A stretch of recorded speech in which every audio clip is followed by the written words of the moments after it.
Hey everyone, I'm Christy Deer. I'm now a hairdresser on Instagram and I work at Bella Capelli on Market Street in Corning. Today I'm coming from my house to yours. I'm going to show you a few things on Miss Olivia. I'm going to start with the beach wave, which I know a lot of you are probably comfortable and familiar with. So I'm just going to show you a few of my tips to help make it easier for me to get through. The first one is going to be sectioning. I think sectioning is incredibly important. You see what I'm doing? Yeah, I think so. Because for me, it really helps to map out my game plan. And if my sectioning is clean, then my finished style is going to be clean. So in curling her hair, holding out my subsection, placing my curling iron right in the middle, and I'm going to rotate that up to the root. That's where I want to leave the heat on the longest. And then as I inch it down towards the ends, I'm going to keep moving it back up to the root.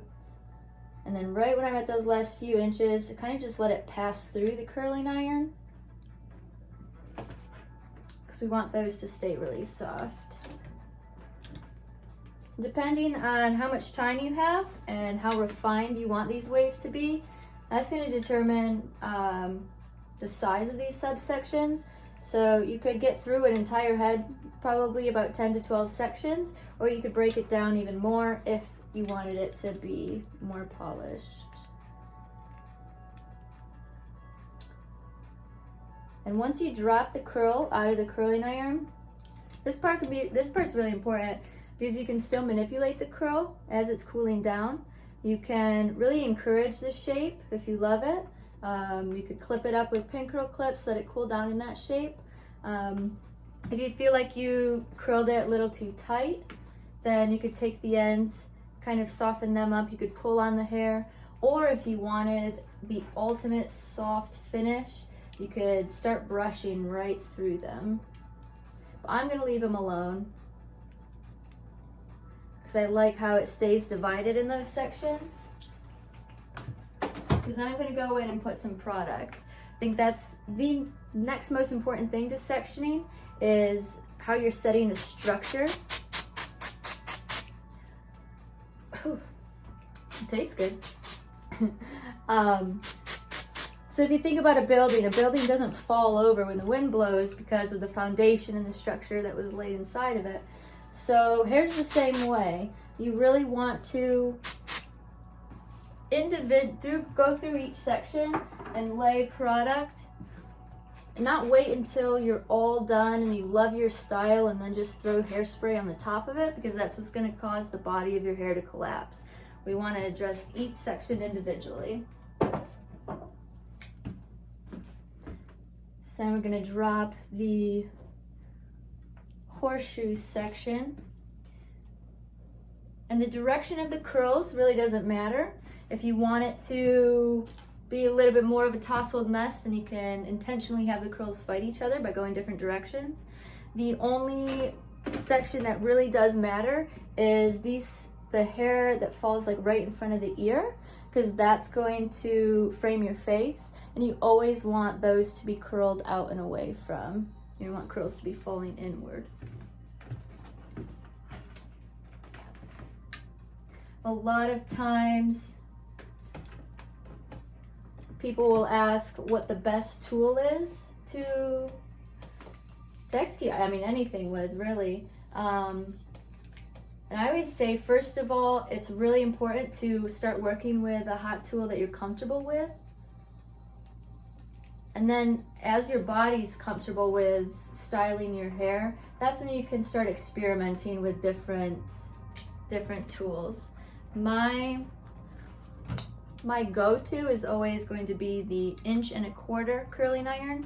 I feel like I can make the hair do the most with this. If you were to use something that was skinnier or wider, you just have to think about how many times your hair is going to rotate around that barrel. And so that's going to determine if you have more of a tighter curl or a looser set body.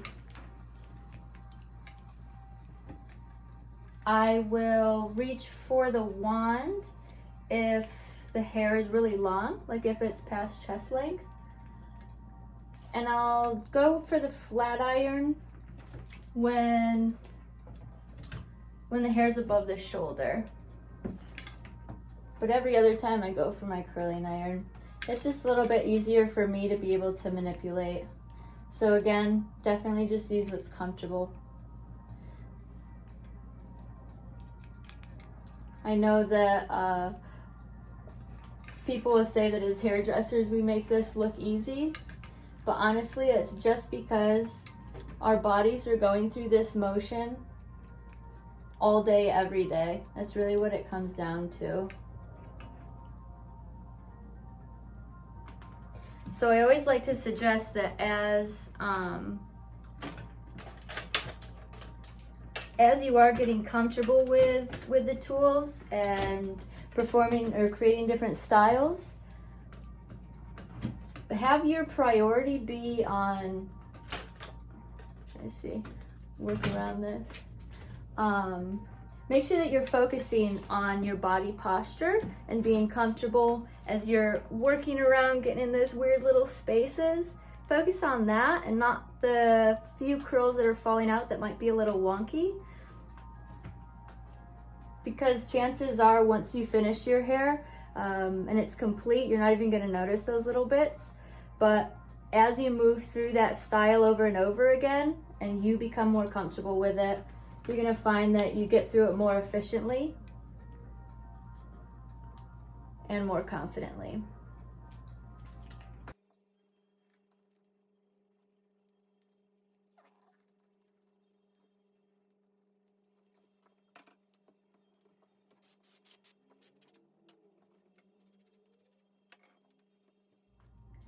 All right, so now that we've got to the top section, I like to see where the hair is going to fall. I'm not trying to force it one way or another. When you try to fight the hair, that's when it fights back. So I always like to listen to the hair, see what it wants to do, see where it wants to part, see if any colics force their way in. So I'm just going to pick up the hair as I see where it's laying. It's also great to have a little handheld mirror so that as you're going around the different sections, especially in the back, you're able to stop and turn around and be able to see what it is or what you're working with. Especially as you're moving on through the next section, you can make sure that everything's falling into place.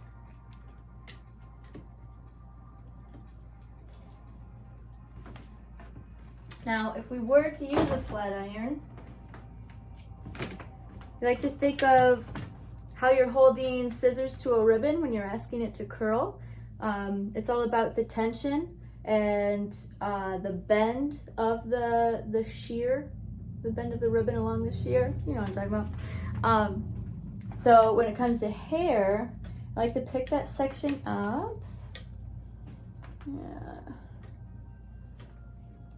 And so so you're putting a wave into the hair. So think about the shape of a C, and that's what I'm going to have in my mind as I'm passing the flat iron through. So I start right up at the root. So if I'm thinking from the root to the mid, I'm going to go in there and scoop a little bit and then have that tension glide along.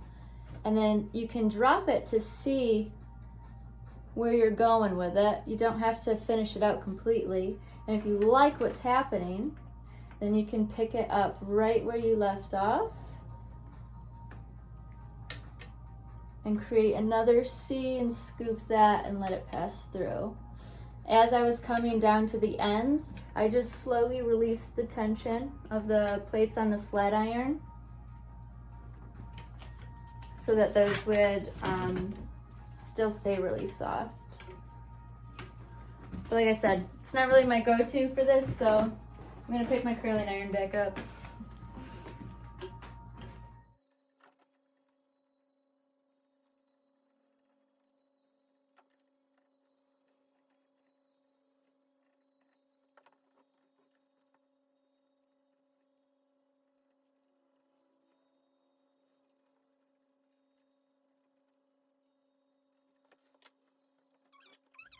This is the best part, so satisfying to pull your fingers through or a brush to really soften up those curls.